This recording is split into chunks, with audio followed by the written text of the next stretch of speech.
Hey there, fellow Earthlings. Tonight, let's journey back to a time when the word endangered just wasn't cutting it. We're talking about the real MVPs of extinction. You know, those animals who left the party way too early before it was cool.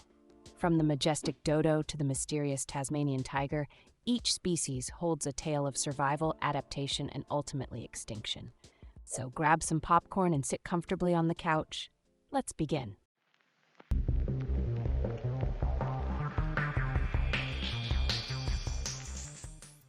Expectations. Its name? The dodo. But let's be honest, dodo sounds less like a majestic bird and more like a sleepy Pokemon that forgot to set its alarm clock. Picture this, the dodo waddling around with its tiny wings, looking like a cross between a penguin and a confused chicken. It had the grace of a toddler learning to walk, except it never quite mastered the art of balance. The dodo belonged to the family Columbidae, which includes pigeons and doves. It was classified under the order Columbiformes. The dodo was a large bird, about 1 meter, 3.3 feet tall, with a stout body, small wings, and a distinctive hooked beak. Its plumage was mostly grayish-brown, with soft feathers covering its body. It had strong, sturdy legs adapted for walking and foraging on the forest floor. Tragically, the dodo's story is one of rapid decline and eventual extinction. Upon the arrival of humans and invasive species to Mauritius in the 17th century, the dodo's fate was sealed. The poor dodos. They looked at the humans with their big, innocent eyes as if saying, "We're just misunderstood." But alas, the humans saw them as oversized chicken nuggets. The golden toad, scientifically known as Bufo peregrines, was a striking amphibian species native to the cloud forests of Costa Rica. Renowned for its vibrant golden-orange skin, it became an iconic symbol of the region's rich biodiversity. Sadly, this mesmerizing creature holds a tragic tale as it is now recognized as extinct. The golden toad, adapted to a specific microhabitat within the cloud forest, struggled to cope with the changing climate.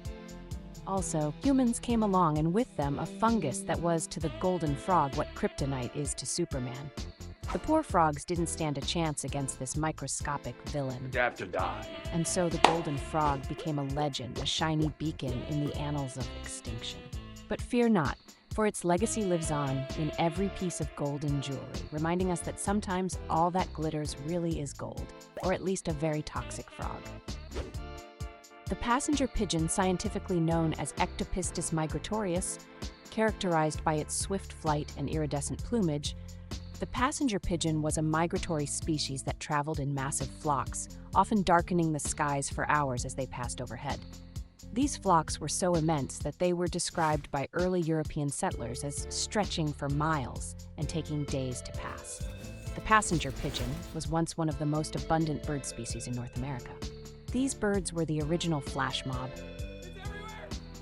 They'd show up in the billions, blotting out the sun like a feathery eclipse. But here's the kicker. Despite their numbers, these birds were hunted to oblivion. It's like someone said, "Hey, there's so many of them, they'll never run out." Spoiler alert, they did. The abundance of the passenger pigeon led to its exploitation by humans for food and sport. Commercial hunting and habitat destruction, coupled with the bird's gregarious behavior and tendency to nest in large colonies, ultimately led to their rapid decline. The last of their kind, a pigeon named Martha, yes, after George Washington's wife, lived a life of solitude at the Cincinnati Zoo.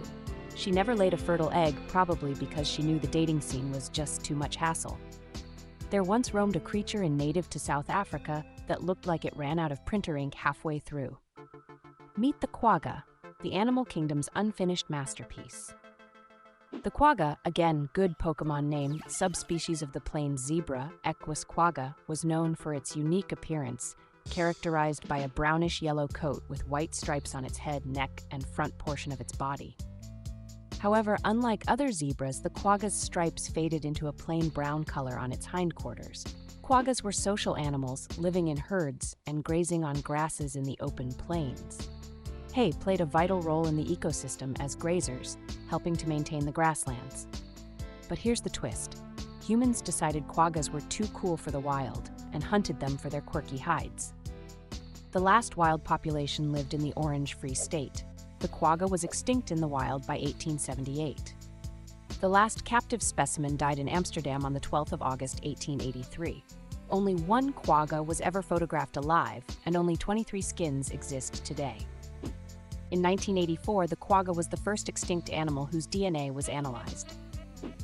In the land of Australia, where the creatures are as wild as the outback, there once prowled a beast with the stripes of a tiger and the pouch of a kangaroo. Behold, the Tasmanian tiger, also known as the thylacine, the most confused predator of them all. The Tasmanian tiger was not a true tiger. This marsupial was nature's attempt at a crossover episode. With the body of a dog, the stripes of a cat, and a pouch for a twist, it was like Mother Nature couldn't decide on a design and just went with all of the above. What the f is this? Tasmanian tigers were solitary animal hunters preying on small to medium-sized animals such as wallabies, opossums, and birds. They were elusive creatures, often avoiding human contact and living secretive lives in the Tasmanian wilderness.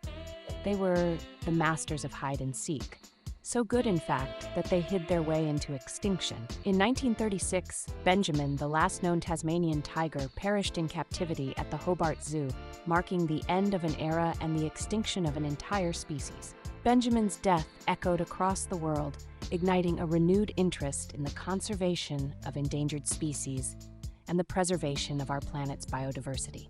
As we bid farewell to the tales of creatures that once graced our planet, let us remember the extinct species, not just as chapters of history, but as poignant reminders of the delicate balance between humans and the natural world.